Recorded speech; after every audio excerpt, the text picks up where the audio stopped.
तो आज 18 मई सन 2026 की तारीख है।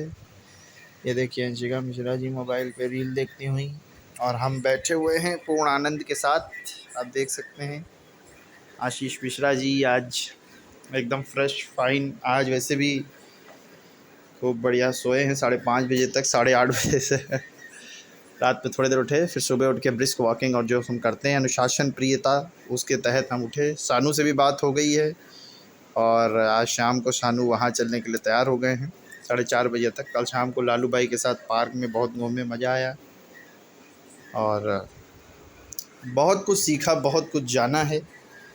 और भगवान का आभार धन्यवाद, जो होता है अच्छे के लिए होता है, ईश्वर कभी गलत करते नहीं हैं, तो उस पर मुझे पूर्ण विश्वास था, है और हमेशा रहेगा। ये देखिए सुबह हो गई है, हसीन मास्टर जी का फ़ोन आया था अभी अभी और स्कूल भी खुल चुका है। आप देखिए स्कूटियाँ आ चुकी हैं, बच्चे भी पढ़ने आ चुके हैं, सारे जितने भी बच्चे हैं।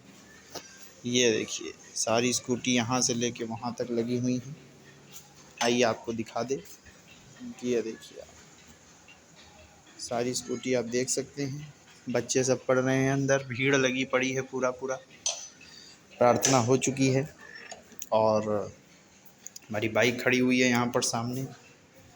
तो सबसे बड़ी चीज़ है शांत रहना चाहिए मनुष्य को। शांत रहना शास्त्र भी कहते हैं और जितने भी मतलब वेद हैं, पुराण हैं और विज्ञान है, वो भी यही कहता है कि शांत रहने से सेरोटोनिन और गाबा जैसे हार्मोन्स रिलीज़ होते हैं और प्रसन्न होना चाहिए। प्रसन्न होने से डोपामीन और एड्रेनालाइन जैसे हार्मोन्स रिलीज़ होते हैं, जो जिससे शरीर में हल्की गर्माहट आती है और साथ ही साथ में शरीर में जो होता है रक्त संचार अच्छा होता है और हृदय गति भी थोड़ा बढ़ती है जो तो उसको गलत नहीं समझना चाहिए और हर परिस्थिति में प्रसन्न रहना चाहिए। भ्रम जो होता है ना, मनुष्य का सबसे बड़ा शत्रु होता है। And I have never fear losses. 26 जनवरी का वीडियो देख लो, मैं कभी भय से डरता नहीं हूँ। लाभ हानि तो भगवान के हाथ में, हमारे हाथ में कर्तव्य है, अनुशासन है, साक्षी योग, सेल्फ कंट्रोल योग, अनुशासन योग और कर्म योग। इन चारों को अपना लेता है जो, वही महान हो जाता है संसार सागर में। तो 24 घंटे ही हासना ही गजकेसरी योग नहीं है। गजकेसरी योग उच्च आदर्श रखना और लोगों के लिए मसीहा बनना, यही सबसे बड़ा हुआ है। कल श्री श्री रविशंकर जी को भी हमने काफ़ी सुना। श्री श्री रविशंकर जी की जो सुदर्शन क्रिया है उसके बारे में पढ़ा और कंपैरिजन भी किया उनकी कुंडली का और कैलाश विजयवर्गीय जी की कुंडली का हमने कल शाम को। बहुत आनंद आया। कल रामू बंदर को हम लोगों ने वो भी खिलाया। तो इंसान को भ्रम में नहीं, सत्य में जीना चाहिए। मैं ये मानता हूँ कि विज्ञान और धर्म दोनों एक ही चीज़ें हैं, वो अलग नहीं हैं, उनको अलग रखा भी नहीं जाना चाहिए। और महापुरुषों की तरह जीवन, महापुरुषों को पढ़ना चाहिए, उनकी तरह जीवन बनाना चाहिए। शांत सांस के ज़रिए आप मन को नियंत्रित कर सकते हैं और मैंने वही करके दिखाया है पिछले कुछ दिनों में। तो मुझे अपने आप पे गर्व है और अपने परमात्मा पे भी कि उनकी दया हमारे ऊपर बनी हुई निरंतर। और जो होता है अच्छे के लिए ही होता है, ये याद रखो हमेशा। कुछ भी संसार में बुरे के लिए नहीं होता है, जो भी होता है अच्छे के लिए ही होता है। परसों वट वृक्ष वाली पूजा थी तो सानू के वहाँ गए थे हम, सानू के यहाँ वो दे आए थे जाके सुबह सुबह। तो आजकल हर चीज़ अनुशासन में चल रही। कल रविवार था तो बालों में तेल लगा लिया था, तो वो अनुशासन और चाहते हैं हम हमेशा बनाए रखें लंबे समय तक। और बस ऐसे ही खुश रहो, प्रसन्न रहो और नकारात्मक विचार तुम्हारे मन में आएंगे भी अगर, तो तुम चिंता ना करो। तुम्हारा जो प्राकृतिक स्वभाव है वो आशावाद है।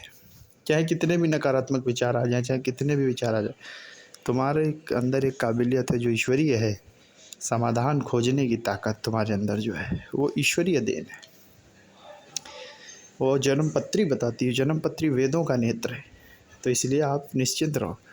अगर कभी भी मन में नकारात्मक विचार आ रहे हों या भय लग रहा हो या उल्टी सीधी बातें आ रही हों, चिंता मत करो, जो होगा अच्छा होगा। बिल्कुल मेरे अंदर एक प्राकृतिक स्वभाव है जो ईश्वर की दया है। गुरु चंद्रमा वर्गोत्तम और पूर्णिमा होने के कारण चंद्रमा पंचम भाव में ये गुण पैदा हुआ है। तो मैं ईश्वर का आभारी था, हूँ और रहूँगा। और सिर पे कोई बोझ नहीं रखना है। देखो तनाव, गुस्सा और क्रोध और भय, इनसे कोर्टिसोल हार्मोन रिलीज़ होता है। कतई भी इससे चक्कर में मत पड़ो। यही विज्ञान कहता है, यही धर्म कहते हैं, यही शास्त्र कहते हैं। मनुष्य को या तो आनंद अवस्था में रहना चाहिए या शांत अवस्था में रहना चाहिए। कुछ नकारात्मक विचार आए तो उन्हें आने दो। साक्षी योग इसी को तो कहा गया है। विचारों को गुजरते हुए बादलों की तरह देखो नकारात्मक, और सकारात्मक विचारों को पकड़ना ही मनुष्य की बुद्धिमत्ता का प्रतीक माना जाता है। तो इंसान को खुश रहना चाहिए, मस्त रहना चाहिए और स्वस्थ रहना चाहिए। अच्छी आदतें, अच्छा खान पान और अच्छी दिनचर्या ही मनुष्य को सद्गति दिलाती है। अच्छा आचरण और अपने लक्ष्य पे डटे रहो। भविष्य को लेके कोई फिक्र मत करो, वर्तमान में रहो, आनंदित रहो। जो होगा ईश्वरी इच्छा से ही होगा। ये जो सोच रख लेता है वही बुद्धिमान, साहसी और दृढ़ निश्चयी हो जाता है। तो बस भगवान पर विश्वास रखो, खाओ पियो मस्त रहो। कोई परीक्षा, मन चाहे जितना भी भ्रमित करे, मन को मित्र बना लो अपना, शत्रु नहीं। बिल्कुल तुम किसी से नहीं भयभीत, कुछ नहीं होगा। गजकेसरी योग जिंदाबाद। जब तक जियो ईश्वर की इच्छा के अनुरूप जियो। बिल्कुल। देखिए धूप आ गई है और मैं परमात्मा का पुनः एक बार विशेष आभार व्यक्त करता हूँ। गुरुदेव बृहस्पति जी का आभार व्यक्त करता हूँ और सभी देवी देवताओं का पुनः मैं एक बार आभार और धन्यवाद व्यक्त करता हूँ। जय श्री राम, जय श्री राम, जय श्री राम। जय हो परमपिता परमेश्वर, आपकी सदा ही जय जयकार हो। जय हो।